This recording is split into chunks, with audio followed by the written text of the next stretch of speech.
I literally feel like that state of play we just had was made so I'd wake up in the morning and absolutely lose my shit. A lot of people even DM'd me saying, bro, was that state of play like aimed at you? And I was just laughing because I was like, that is definitely a Swice state of play. It brought me so much excitement, and there's a lot of titles that just look incredible.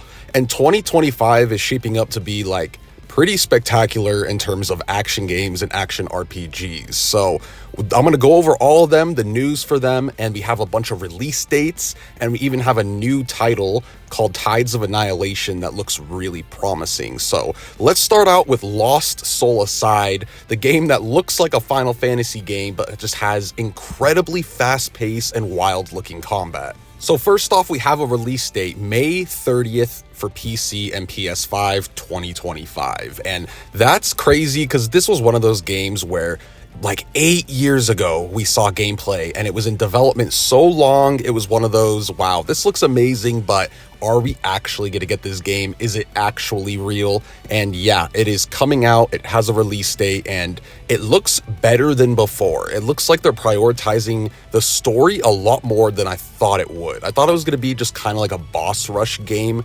possibly, but no, there's a lot of characters in these new trailers, and in general, it looks like a heartfelt story is at least going to try to be told. Now, the only thing that sketches my ass out is there's no word of a physical yet. I need my physical copy of this game. Please do not make me pre-order it or buy it digital, because if there's no physical, I might not get it day one. Like, I might because I'll be so hyped, but it genuinely turns me off of games when there's no physical at release, and I'll usually wait. I just don't want to spend money on digital-only games. Overall, though, this game just really speaks to me. The character designs are very much out of like a modern Final Fantasy, and I love those types of designs. I love the crazy cool hair, the crazy outfits, and especially the female characters look ripped straight out of a new Final Fantasy game. So I love the aesthetic of it. It also says it's going to prioritize 4K visuals, and they really make a point on how it's going to perform well. So I'm really hoping the PS5 version performs well, and of course it's optimized for PC. So it's definitely not a Souls-like. So it's going to be very fast. It has Final Fantasy 15 and Devil May Cry influences here, but the bosses, I do like to think that FromSoft still made a giant impact on the industry, even when we get games like this, because the bosses look very intimidating, and I love that.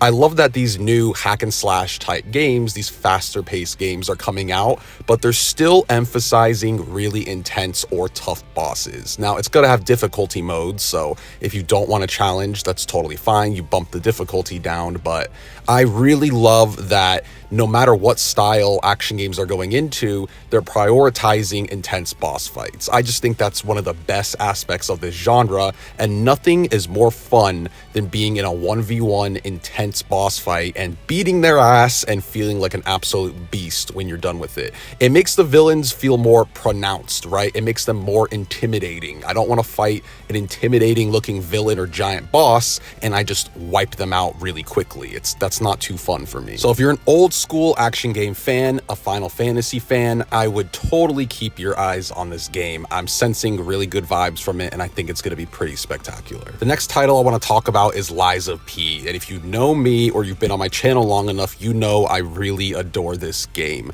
When I first played Lies of P, I was absolutely shocked at how good the game was. It was refined in almost every area. The combat was so well done, and the bosses were some of the best I've ever fought in a video game. And then it also had a story alongside it that actually moved me. And even though it's kind of based on FromSoft titles, the story was told in a more linear way, an easier way to follow it. So you were really in the midst of the story of Krat and P, and it was just an incredible experience. Now, we heard about DLC for a long time, but it almost fell off the map. We were like, is it actually coming out? But now they've announced it's coming out in summer 2025. So not an exact release date, but we know it's coming in the summer of this year, and we got a trailer for it, and wow, it looks just as badass as the original game. And the letter we got from the director is really awesome. These devs appreciate the fans so much. If you read this letter, which I will link in the description if you want to read the entirety of it,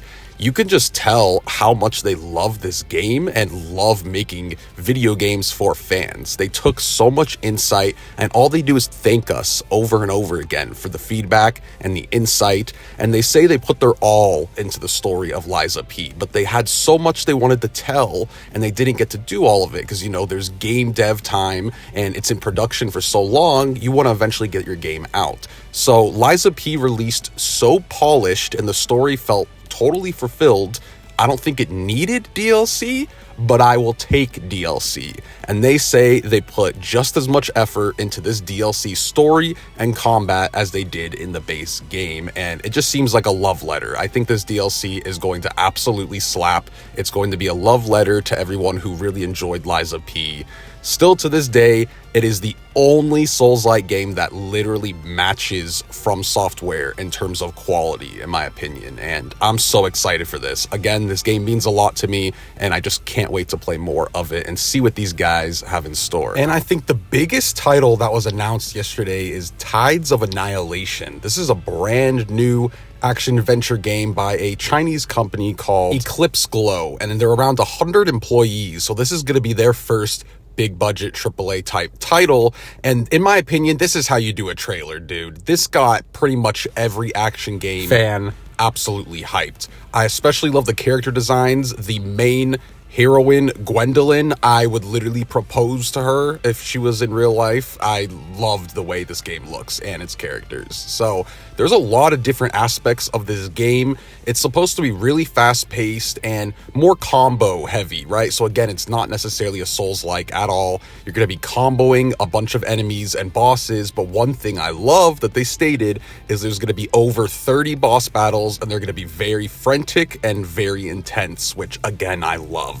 And they made a point to say, again, if you don't want challenge, they'll have an easy difficulty mode. But I love that. A lot of these action game devs are prioritizing challenging bosses. And I think when you get to a boss fight, it calls for it to be somewhat challenging. So I absolutely love that. This is almost in a mystical London where it's based off of the Knights of the Round Table, and you're literally summoning a bunch of different knights from that to help you out in battle. Almost reminds me a little bit of Final Fantasy 16, how you would kind of summon the icons that use abilities.